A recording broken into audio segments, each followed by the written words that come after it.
যে বউকে নুপুর কিনে দেওয়া বেমানান, তাহলে মানানসই কি শুনি? আমার বাপের বাড়ি চলে যাওয়া? এতদিন জানতাম বাইরের লোক হুমকি দেয়, এখন তো দেখছি ঘরের লোকও কম যায় না। ঠিক আছে, তাই করবো। তোমার সাথে আমি আর কোনো কথা বলবো না। চলো দেখি, আমার ঘুম পাচ্ছে, আমাকে শুতে দাও। সে কি, এখন তোর খাওয়া দাওয়া হয়নি? আমার খিদে নেই। যাও, ভাবিদেরকে বলে দাও আর নিজের পেট পুড়ে এসো, যাও। আচ্ছা, আমি কি বলেছি যে তোমাকে দেবো না? দেবে? সত্যি দেবে? হ্যাঁ, চেষ্টা করব। দু একদিন পরে হলেও সমস্যা নেই, আমার কিন্তু নুপুর চাই। ঠিক আছে।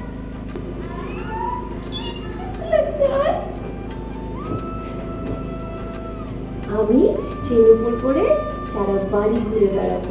চমচম শব্দ যখন হবে সবাই বুঝতে পারবে যে ওই যে উনা আসছে। আর যখন ঘরে জোরে জোরে শব্দ করবো তখন তুমি বুঝতে পারবে যে কাজ হচ্ছে। সব কাজ ফেলে দিয়ে চলে আসবে, কেমন?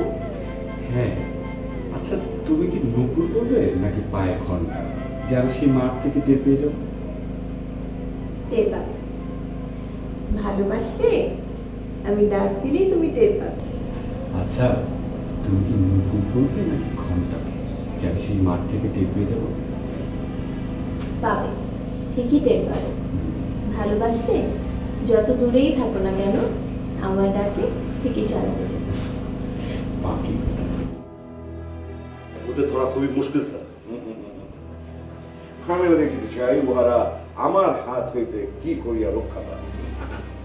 চমর একটা নতুন অ্যানাউন্সমেন্ট করিতে। ঘোষণা? ইয়েস। কিসের ঘোষণা sir? Money. Yes, money. Because village people are very poor. And তারা খুবই লোভী। টাকার বিনিময়ে তাহাদের দিয়া সবকিছু করা উচিত। সো তুমি আগামীকাল অ্যানাউন্স করিয়া দিবে যে যাহারা বা যে এই স্বদেশী ডাকাতগুলাকে ধরাইয়া দিতে পারবে তাহাদেরকে 100 রুপি করিয়া পুরস্কার দেওয়া হবে। জি স্যার, সেটাই হবে স্যার। ওই কাউন্টারটা কি করেছে? ওর জ্ঞান ফিরে আছে? স্যার এখনো মটকা মেরে পড়ে আছে। হ্যাঁ, জ্ঞান ফিরে। ঠিক আছে স্যার। স্যার একটা প্রশ্ন জানা ছিল স্যার। কি প্রশ্ন? স্যার আপনি কি রান্নার জন্য কাউকে আসতে বলেছেন? মানে খুবই স্যার। কিন্তু এই কথা কেন জিজ্ঞেস করে দিচ্ছ? No sir, nothing sir, nothing nothing sir. Sir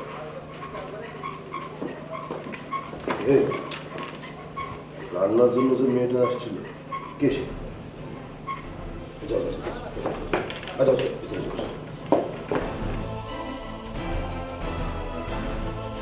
এই রান্নার জন্য যে একটা মহিলা আসছিল না, কে সে?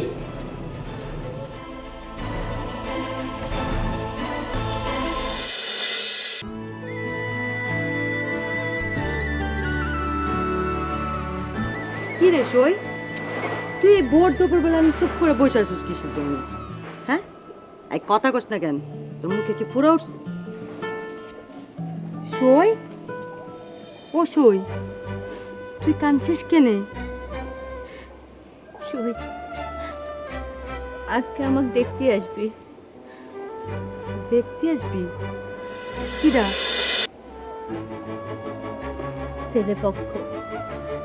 বাবা আমাকে বিয়ে দিয়ে দিবি। তাতে তো মন খারাপ করার কি হয়েছে?